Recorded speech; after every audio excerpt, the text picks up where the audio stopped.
aqui é a Joyce Santiagonal e hoje eu vim falar um pouquinho com vocês sobre as minhas decepções de 2019. Gente, todo ano então eu faço um compilado de melhores e decepções, eu não gosto de falar piores, porque não necessariamente os livros que estão aqui foram os piores livros que eu li na minha vida. Não, foi na verdade um livro que eu tinha certas expectativas e acabou não sanando, enfim, não acabou funcionando. Então são 4 livros só, o que é muito bom. Então eu vou começar aqui com O Signo dos Quatro, de Sherlock Holmes, do autor Arthur Conan Doyle. E por que ele está aqui? Porque pra mim um estudo em vermelho ele é muito bom mesmo. E daí eu já fui toda empolgada pro Signo dos Quatro e eu não sei se gostei tanto.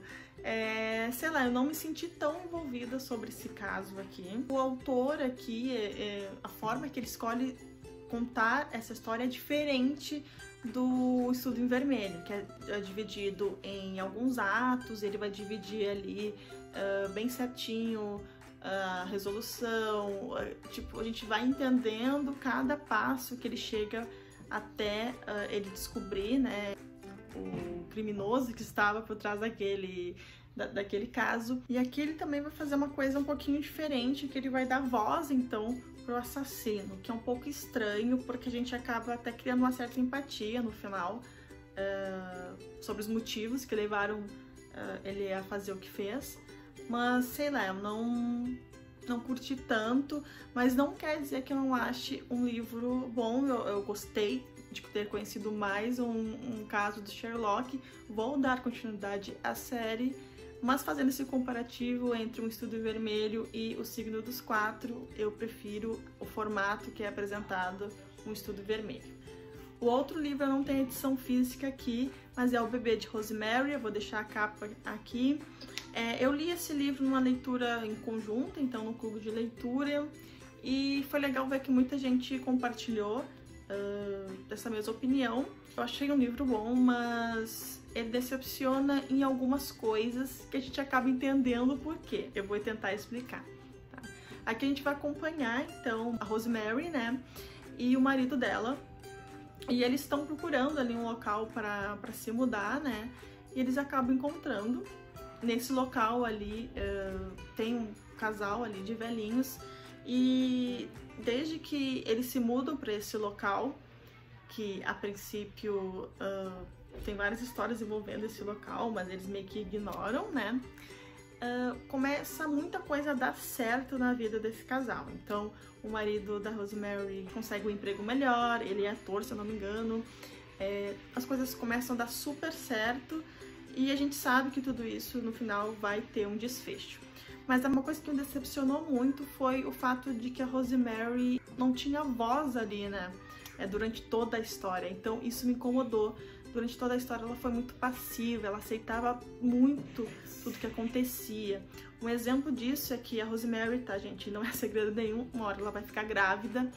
E ali aquele casal, que são vizinhos dela, acabam adentrando assim na vida dela, como se eles fossem super íntimos e tal, e a mulher todo dia vai lá e leva um suco para ela tomar, e ela meio que se obriga a tomar. Então essas coisas me incomodaram, mas eu sei que isso é importante, enfim, porque acontece no final.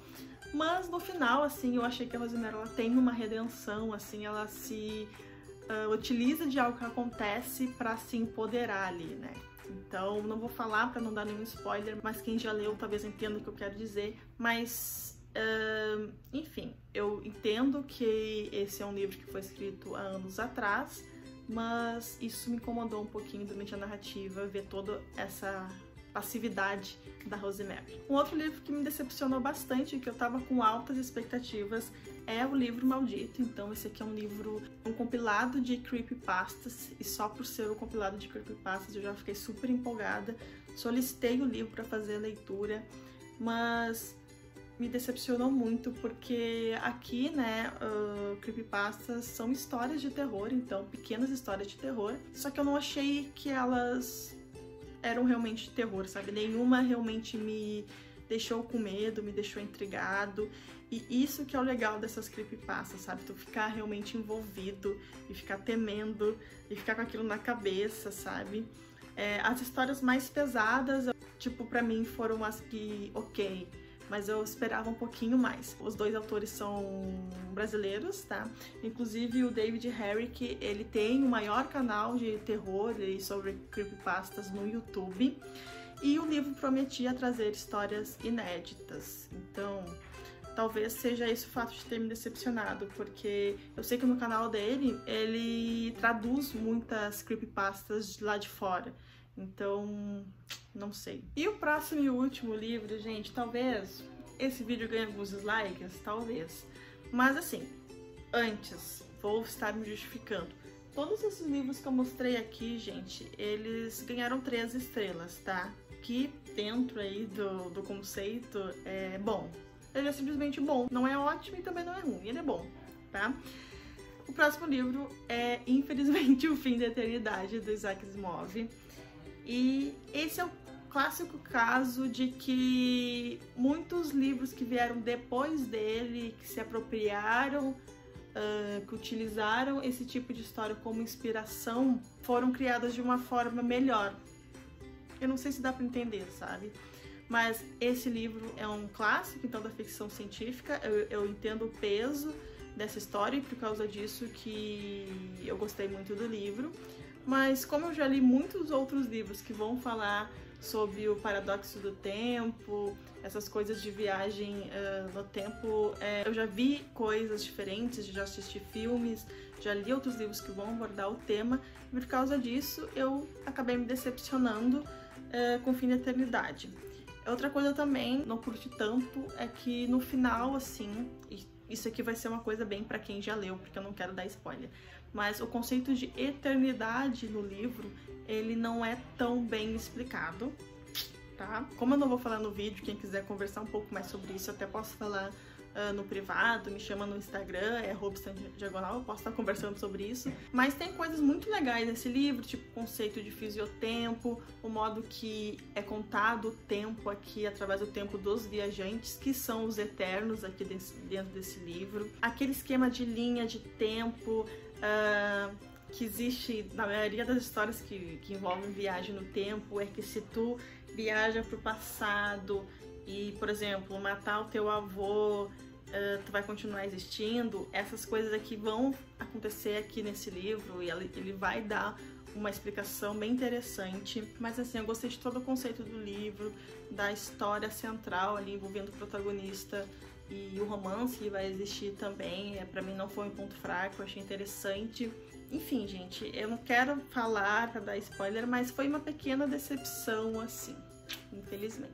Essa foi minha primeira experiência com o Asimov. Eu quero ler Fundação agora, então quero, de repente, me redimir trazendo esse autor como um dos melhores de 2020, então torçam. E o próximo livro, na verdade, são 2 livros, e se você me acompanha aqui, se acompanha as minhas leituras do mês, não vai se surpreender.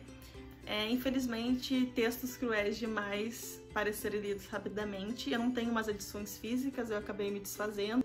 O primeiro e o segundo, que se chama Onde Dorme o Amor, é um livro ruim, muito pelo contrário, eu acho que os textos conversam muito, só que não conversa comigo, sabe? Acho que ele conversa muito com o público-alvo, que na minha opinião é um público mais jovem ou um público que está passando exatamente por aquelas experiências, tá? Eu já expliquei isso quando eu falei sobre as minhas leituras do mês que eu li, mas eu acabei fazendo o caminho inverso. Eu li o primeiro e o segundo, não curti tanto, e daí eu preciso entender todo o bom que existe por esse livro, e fui ler o primeiro. O primeiro é realmente melhor, na minha opinião, tá? O segundo eu acho que ele ficou um pouco aquém, porque são vários autores, então o primeiro, se eu não me engano, são 1 ou 2 autores, e o segundo são 4.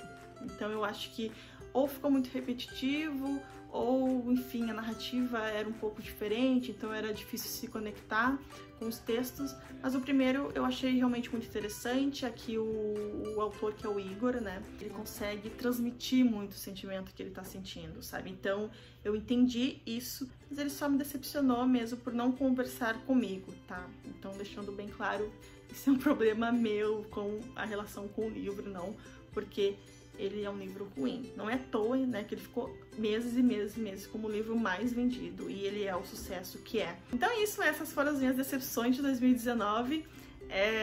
Desculpa se eu acabei decepcionando alguém, mas eu acho que essa relação que a gente tem de sinceridade é importante eu trazer também esses livros que acabaram me decepcionando. Se inscreve no canal se você não é inscrito, me acompanha lá no Instagram. Lá eu consigo falar um pouco mais ao vivo sobre as minhas leituras. E é isso, a gente se vê então no próximo vídeo. Tchau!